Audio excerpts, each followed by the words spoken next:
Good afternoon, everybody on YouTube. This is Rick Thomas from Obsolete Video Services. Hey guys, just got another video deck in from a customer, and this is a Vo-9600 3/4 Yamatic. Just got done fixing several problems, but first of all, like I said, guys, I made a video earlier about cleaning video heads. You got to be very, very careful when you clean video heads on these machines, because you're going to break them off, or you're going to actually snag the video head with material, and it's just gonna cause a disaster if you don't know how to clean video heads.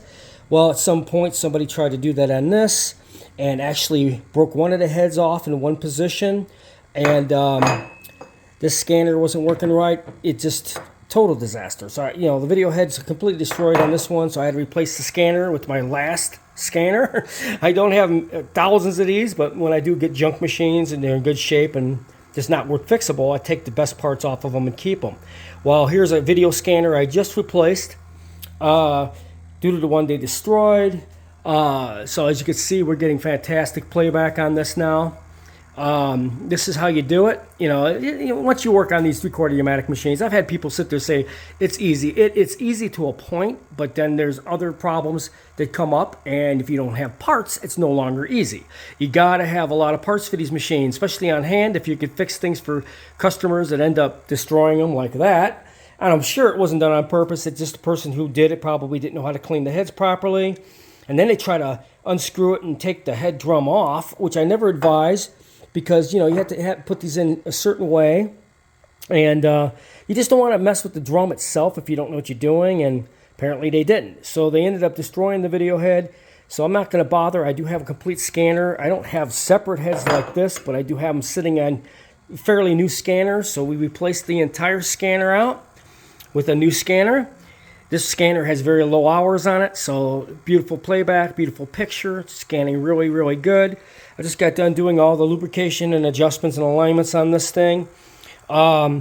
This thing was a real mess. Whoever had this really didn't know what they're doing, guys. Like I said, I'm a professional in the business. This is what I do.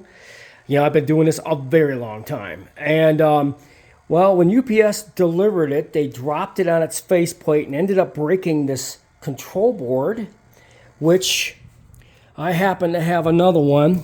So it's not a big deal. This is what I'm saying. If you don't ship these machines properly, they will destroy them. As you can see, they dropped it. They broke off the circuit board. It completely broke off in the corner. And so anyways, I happen to have another front panel for this, control panel for this. So I'm just swapping it out now, and you can put it in. I'm going to give these to the customer at no charge. It wasn't their fault. UPS just dropped it a little hard, because it's not...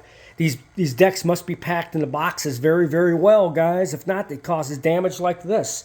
Thank God it didn't destroy the faceplate.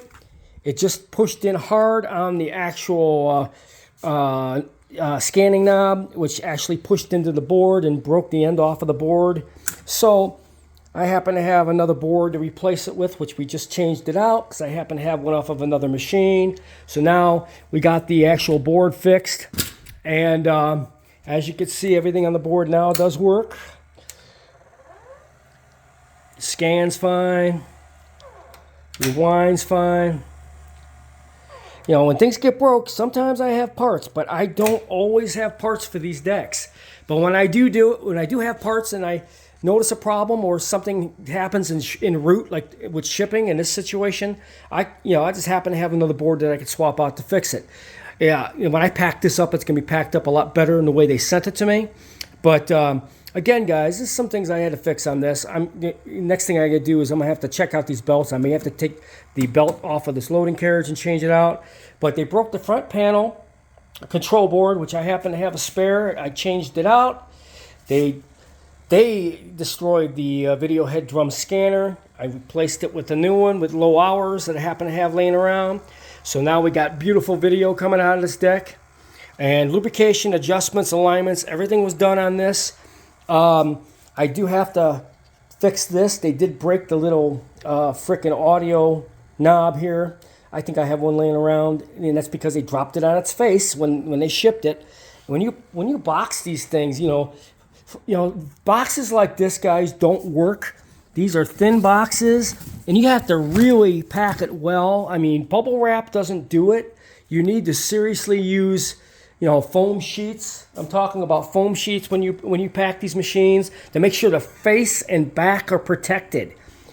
Got to do this. It's very, very important. Or these machines get damaged, such as this. Now I got to end up replacing the electronic front panel, and and that's unnecessary. I wouldn't have had done that if they didn't drop it during shipping. I mean, when you box these units, box them very, very, very well that even King Kong can't destroy it. They kick these boxes around in UPS and FedEx like you wouldn't even believe. And of course, we got the scanner all changed out. Everything is working on this thing now. They're correct. It would not play video because it was a complete disaster. I fixed the alignment. The loading on this thing would not load. I had to fix that. I had to fix a lot of little things. But fixing the electronic board and the control panel on this thing, wasn't anticipating on doing that, but I had to end up doing it anyway. So we got this machine almost done. We'll be shipping it back in a day or so after I get a few things buttoned up and fixed. And I hope you enjoy this video.